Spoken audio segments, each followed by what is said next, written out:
राधे राधे मित्रों, जय श्री कृष्णा। आप सभी कैसे हैं? देखिए, आज मैं श्रीमद् भागवत गीता जी के 18वें अध्याय के 66वें श्लोक को गीता का हृदय कहा गया है। यह पूरा गीता का ज्ञान का मूल सार है।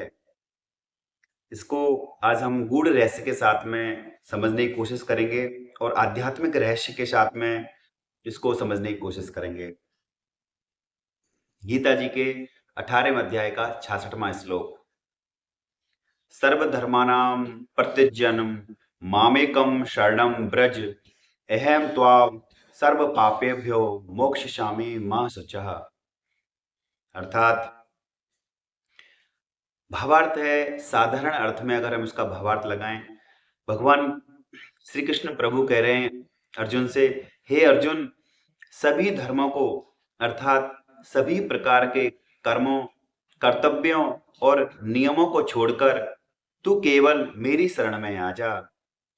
मैं तुझे सभी पापों से मुक्त कर दूंगा, तू शोक मत कर।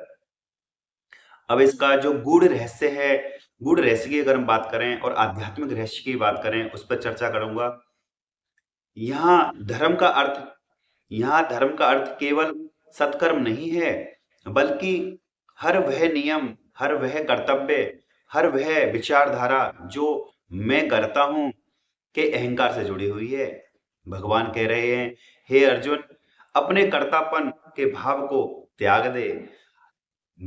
अब तू मैं करता हूं ऐसा मत सोच, बस मुझे कर्ता मानकर समर्पित हो जा। यह बाहर का त्याग नहीं, भीतर का भीतर का है। कर्म छोड़ना नहीं है, कर्म में मैं को छोड़ना है। यह पूर्ण समर्पण की घोषणा शरणागति का अर्थ है। अब मैं नहीं, केवल तू और सिर्फ और भगवान ही सब कुछ है।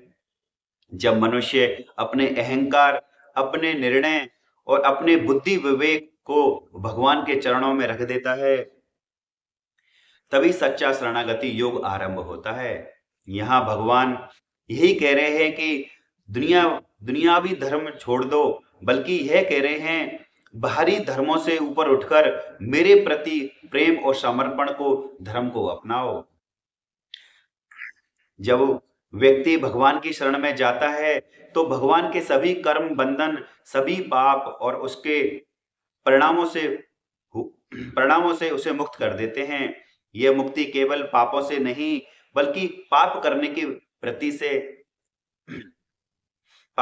वृत्ति से भी होती है, अर्थात भगवान को निर्मल चेतना में स्थापित कर देते हैं। यहाँ मोक्षयिष्यामि मा शुचः का अर्थ है, मैं तुझे तेरे कर्मों के चक्र से अर्थात जन्म मरण के चक्र से मुक्त कर दूंगा। शरणागति के बाद अब चिंता, भय या शोक का कोई कारण नहीं बचता। क्योंकि जब नाव भगवान चला रहे हैं, तो तूफान का क्या डर। यहाँ भगवान कह रहे हैं, अब जब तू मेरा ही हो गया है, तो किसी बात का भय मत कर, मैं तेरी रक्षा स्वयं करूंगा। इसका गूढ़ रहस्य के साथ में पुनः सार बताता हूं। जब मनुष्य अपने अहंकार, अपने कर्मों और अपने विचारों और धर्मों को छोड़कर पूरी तरह से भगवान की शरण में चला जाता है, तब भगवान स्वयं उसके उद्धारक बन जाते हैं। यह स्थिति पूर्ण समर्पण, पूर्ण प्रेम और पूर्ण विश्वास की होती है। यहीं से मोक्ष का द्वार खुलता है। काफी विद्वानों ने कहा है, यह श्लोक अहंकार से आत्मा की छलांग है। जब मैं मिटता है, तभी वह प्रकट होता है, यानी कि परमात्मा प्रकट होता है। और किसी विद्वान ने कहा है, भगवान की शरण में जाने का अर्थ है अपने को पूरी तरह शून्य कर देना। और दूसरे एक विद्वान ने कहा है, यह वह क्षण है जब मनुष्य कर्म योग से भक्ति योग में प्रवेश करता है। यह श्लोक केवल अर्जुन के लिए नहीं, यह हर आत्मा के लिए जो जीवन में थक चुकी है, उलझ गई है और अब परम शांति और परम आनंद को, शांति प्राप्त करना चाहती है। यह कहता है, हे आत्मा, अब सब छोड़ दे, बस परमात्मा की शरण में आ जा, वही तेरा उद्धारक है। राधे राधे। जय श्री कृष्णा। गीता जी के 18वें अध्याय का 66वां श्लोक। राधे राधे। जय वांगे बिहारी।